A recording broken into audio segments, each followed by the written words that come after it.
नमस्कार दोस्तों आज के इस वीडियो में हम बात करेंगे बाबरी मस्जिद के केस में जो ट्रायल कोर्ट की जजमेंट आई है उसके रिगार्डिंग हम बात करेंगे। मैं आपको एक ओवरऑल समरी दूंगा कि कैसे कोर्ट इस कंक्लूजन पे पहुंचा कि all the accused are entitled to be acquittal. तो जैसा कि आप जानते हैं इस केस में 2300 पन्नों की जजमेंट है, 2300 पेजेस की जजमेंट है, तो काफ़ी लेंदी जजमेंट है। कोशिश करूंगा कि इस वीडियो में उसके सारे इंपॉर्टेंट पॉइंट आपको बता दूं। तो जैसा आप जानते हैं कि इस केस में बीजेपी के बहुत बड़े बड़े लीडर्स इन्वॉल्व थे। श्री लाल कृष्ण आडवाणी, मिस्टर मुरली मनोहर जोशी, उमा भारती, साध्वी ऋतंभरा, कल्याण सिंह, बहुत सारे बड़े बड़े लोग इसमें इन्वॉल्व थे।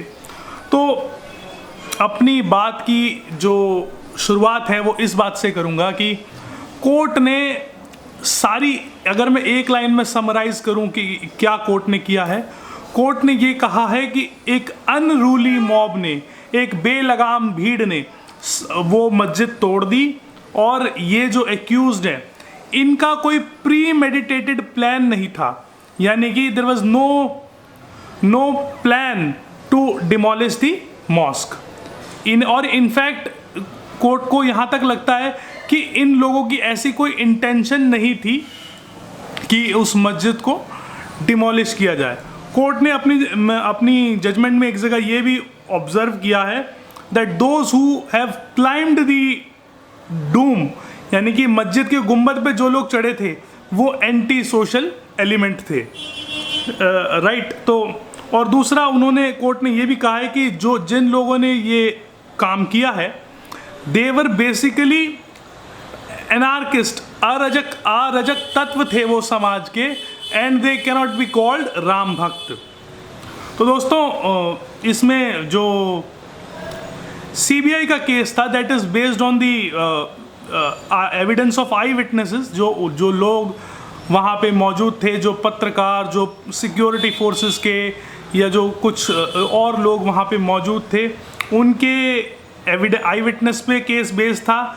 न्यूज़पेपर, मैगजीन्स और जो वीडियो कैसेट्स, टेप रिकॉर्डिंग, इन सब चीज़ों पे सीबीआई का केस बेस्ड था। तो सीबीआई ने कोर्ट के सामने ये आर्ग्यू किया कि एम सादिक वर्सेस महंत सुरेश दास के केस में 6 दिसंबर 1992 को the structure of mosque was brought down and the mosque was destroyed. The destruction of mosque took place in breach of order of status quo and assurance is given to this court. The destruction of mosque and obliteration of Islamic structure was egregious violation of rule of law.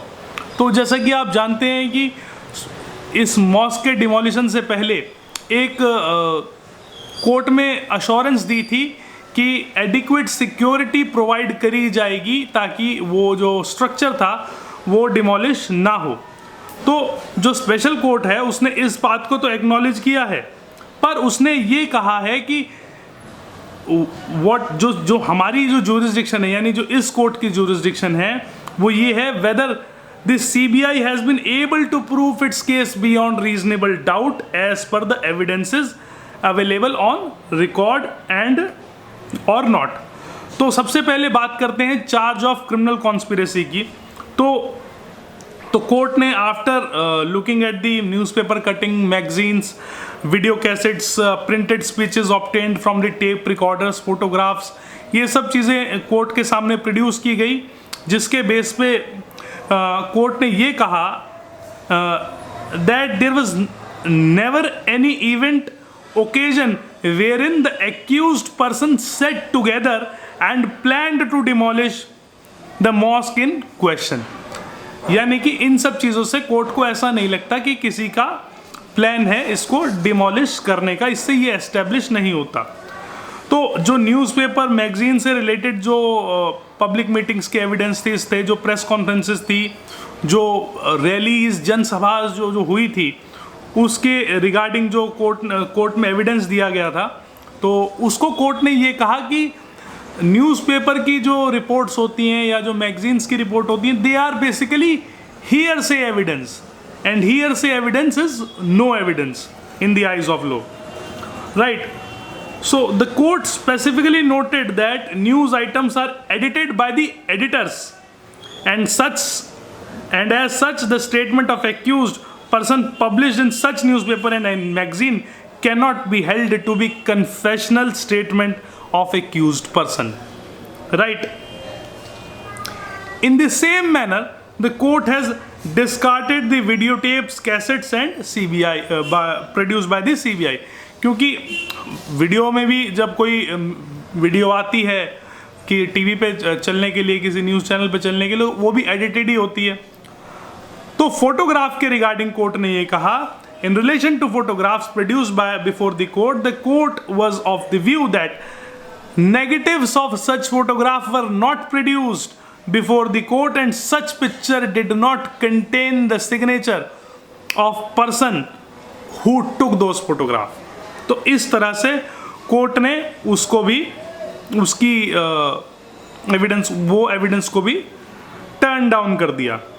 Now coming to the reliability factor of the witnesses, इसके regarding court ने यह कहा कि इन लोगों ने court में जो statement दी है और जो इन्होंने अपनी 161 की स्टेटमेंट दी है, इसमें बहुत सारी कॉन्ट्रडिक्शंस हैं।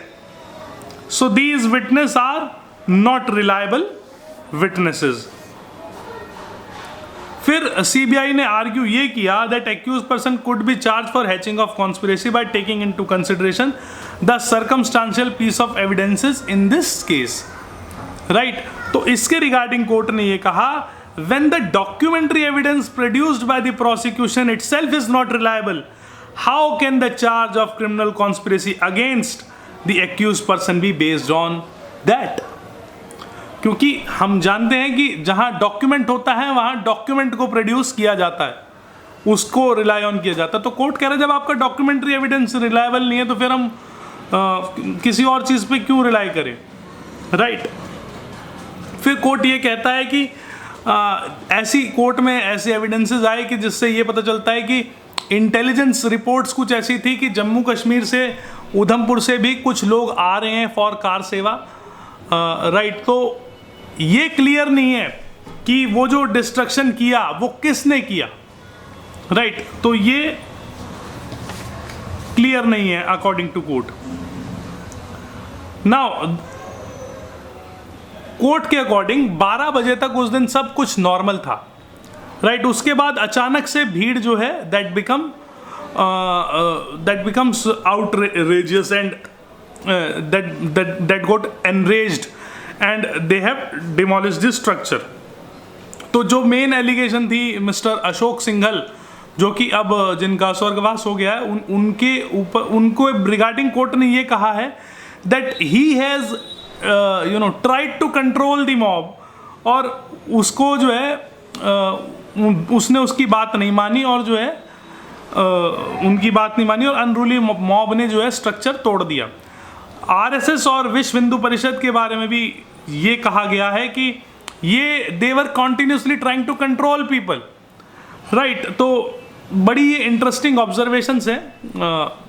अब इसके पॉलिटिकल एस्पेक्ट में हम नहीं जाएंगे, बट ये जो ऑब्जर्वेशंस हैं ये कोर्ट ने इसके रिगार्डिंग दी है। तो इससे कोर्ट ये कहता है, इन सब चीज़ों से जो हम कह रहे हैं कि जो they were trying to control the mob and those evidences are not reliable, इससे कोर्ट ये कहता है we can conclude from that there was no plan of accused person to demolish the disputed structure on 6th of December 1992। इसमें court ने यह भी कहा कि दो कार सेवकों के दो ग्रुप थे। एक ग्रुप वो था जो obviously that was called by this RSS and VHP group, and there was another group who actually destroyed the structure. So court का कहने का मतलब ये है, the court further observe that such group of people could be called anarchist and they could certainly not be called Ram Bhakt as they were bent to demolish the disputed structure, right? इसी तरह से जो है unlawful assembly के charge को भी इनके against turn down कर दिया गया। कोर्ट ने ये कहा, there is no evidence has been produced on record to show that what was the role of accused person in demolition activity taken up by the group of unruly kar seva जो इन्होंने की, उसमें इनका क्या रोल था, ये सीबीआई एक्सप्लेन नहीं कर पाई। इसके लिए कोर्ट ने रिलाई ऑन किया judgement of Baladin versus state of Uttar Pradesh की जजमेंट पे कोर्ट ने रिलाई ऑन किया। और इसी तरह कोर्ट ने कहा that accused person can't be convicted under section 147 and 149 of IPC. फिर कुछ दोस्तों नारे थे इस पूरे केस में, जैसे कि रामलला हम आएंगे मंदिर वहीं बनाएंगे, और तेल लगाओ डाबर का, नाम मिटाओ बाबर का, राम नाम सत्य है, बाबरी मस्जिद ध्वस्त है, ऐसे कुछ इसमें नारे थे। तो जो जिसके लिए फिर इन एक्यूज लोगों के ऊपर चार्ज था अंडर सेक्शन 153 बी एंड 505, यानी कि लोगों के बीच में नफरत फैलाने के पर्पस से आप लोगों ने एक्ट किया है। तो इसके रिगार्डिंग कोर्ट ने ये कहा कि कुछ नारे जो हैं वो प्रोवोकेटिव नेचर के हो सकते हैं, but they are certainly they must also be in nature of which could disturb the harmony in the society and which is against the national integrity of the country, right? तो इस तरह से इस चीज़ को भी टर्न डाउन किया गया और कोर्ट ने जो है अब इन सब चीज़ों के फेवर में, मतलब अपनी बात को जस्टिफाई करने के लिए कोर्ट ने Balwant Singh versus state of Punjab और बिलाल अहमद कालो versus state of Andhra Pradesh की जजमेंट पे रिलाई ऑन किया। फिर कोई इनके ऊपर एक चार्ज था दोस्तों सेक्शन 295 और 295A का, यानी कि किसी ग्रुप की जो है ना धार्मिक भावनाएं आहत करने की इनके ऊपर चार्जेस थे, जिसको कोर्ट ने ये कहा कि in 1986 Hindus were allowed to worship in the disputed structure, and in 1949 Hindus were allowed to place idol in the said structure. So हम ये नहीं कह सकते that कि इनका जो है राइट नहीं था और इन्होंने उनकी फीलिंग हर्ट करने के लिए वो किया है। इसमें कोर्ट ने ये कंक्लूड किया, it has been held in M. Sadiq versus Mahant Suresh Das case that Hindus have right over the disputed structure and ownership of the said site has been handed over to Hindus. इसी तरह से जो chief investigator था case का, उसने अपने सामने court के सामने सबमिट ने ये किया that it can't be said that due to speech of accused person someone got provoked and thereby demolished the structure. अब जो चीफ इन्वेस्टिगेटर है जब वही ये कहेगा तो फिर कैसे किसी केस में कन्विक्शन होगा। The court didn't find any material against the accused person to charge them under the aforesaid sections of IPC, right? तो इसी तरह से कोर्ट ने सिक्योरिटी सिस्टम्स के बारे में भी ये कहा कि वो जो, क्योंकि वहाँ पे बहुत सारे कार सेवक इकट्ठे हो गए थे और जो CRPF की फोर्सेस थी वो वहाँ पे टाइमली नहीं पहुँच पाई बिकॉज ऑफ ट्रैफिक जैम, तो हम ये कह सकते हैं कि सिक्योरिटी वहाँ पे एडिक्वेट नहीं थी और अनरूली मॉब ने वहाँ पे जो है वो जो स्ट्रक्चर था उसको डिमोलिश कर दिया। And these people, these accuse, these leader of BJP and other people, they have not actually premeditated the demolition of this structure, and it was actually done by anarchist group of people who have demolished the mosque. तो दोस्तों उम्मीद करूंगा कि ये video आपके लिए काम की होगी, आपको अच्छी लगेगी। देखने के लिए बहुत बहुत धन्यवाद।